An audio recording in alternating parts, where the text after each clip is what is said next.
আমি যেহেতু লন্ডন থাকি 15 বছর পরে আসলাম। তোমার নাম কি? ইয়ানা। আজকে কি দিন? পয়লা বৈশাখ। শুভ নববর্ষ। কিরকম লাগছে তোমার? ভালো। অনেক দিন বাংলাদেশে যে মানে আনন্দটা, ঈদ নববর্ষের যে আনন্দটা, র্যালিটা খুব মিস করতাম। এবার আসলাম এই র্যালিতে অংশগ্রহণ করার জন্য। আমার একটু দেরি হয়ে গেল, তারপর র্যালিটা পেয়েছি, অংশগ্রহণ করেছি। প্লাস হচ্ছে যে বাংলাদেশের যে মানে সত্যিকারের যে আনন্দটা তো বাংলাদেশেই হয় পয়লা বৈশাখে। সো এটা আমি লন্ডনে বসে পাই না। আমরাও করি লন্ডনে অনেক মজা করে, বাট আমি একবার সাথে বাংলাদেশের মানুষের সাথে, আমার পরিবারের সাথে করার জন্য আসছি। সবাই আমার সাথে আছে, খুব ভালো লাগছে নববর্ষ করতে। সবাইকে ধন্যবাদ। সবাইকে শুভ নববর্ষ 1432। খুব ভালো লাগছে। আমি 15 বছর পর লন্ডন থেকে বাংলাদেশে এসেছি নববর্ষ এবং ঈদ উদযাপন করার জন্য। এখানে এসে এত ভালো লাগছে যে মনে হচ্ছে যে আমি আমার সেই শৈশব ছোটোবেলায় চলে গেছি।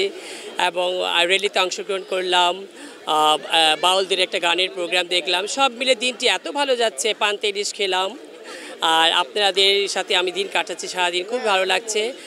চারুকলা ইনস্টিটিউটের ভিতরে এখন আমি রেলির যত জিনিসগুলো আছে, আমাদের যত ইলিশ মাছ, তারপরে দোয়েল, বাংলার ঐতিহ্য যে জিনিসগুলো আছে ওরা বানিয়েছে, আমি সেগুলোর সাথে এখন ফটো সেশন করছি। সাথে সাথে আমি সবাইকে আবারও শুভ নববর্ষের শুভেচ্ছা জানাচ্ছি। আমরা এসেছি হচ্ছে বাংলা নতুন বর্ষ 1432 সালকে বরণ করে নিতে। আপনারা হয়তো, আমরা সবাই জানি, বিগত 1431 ছিল আমাদের বাঙালি জাতির ঐক্যর অন্যতম প্রতিফলিত একটি বছর। 1431 সালে আমাদের অনেক অর্জন ছিল এবং এই অর্জনটা ছিল আমাদের ঐক্যবদ্ধ একটি অর্জন। তো আমরা এসেছি আসলে 1432কে আবার বরণ করে নিতে, যাতে 1432 সালে আমরা নতুন বছরে আরও ঐক্যবদ্ধভাবে সামাজিক, রাজনীতিক এবং সাংস্কৃতিকভাবে আরও আমাদের দেশকে সামনে এগিয়ে নিয়ে যেতে। এই জন্য এসেছি আমরা মূলত আমার বাচ্চা, বউ সবাইকে নিয়ে এই নতুন বছরে বরণ করে নিতে। তো সবাইকে বলবো, বছরের আসলে প্রথম দিন আমরা সকালবেলা আসলে আমরা যে ঐতিহ্য অর্থাৎ পান্তার সাথে আসলে ইলিশ খাওয়া হয়নি।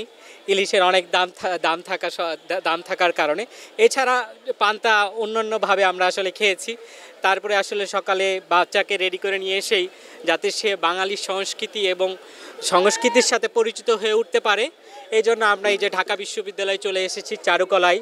এবং ঢাকা বিশ্ববিদ্যালয়ে আমরা রাজু ভাস্কর্য, আমরা ঢাকা বিশ্ববিদ্যালয় কলা ভবন এবং এখানে আমরা বকুলতলায় ঘুরে ঘুরে আসলে নাগরদোলায় উঠে, ছোট ছোট ট্রেনে উঠে বাচ্চাকে নিয়ে আসলে নতুন বছরকে বরণ করে নিচ্ছি আর কি।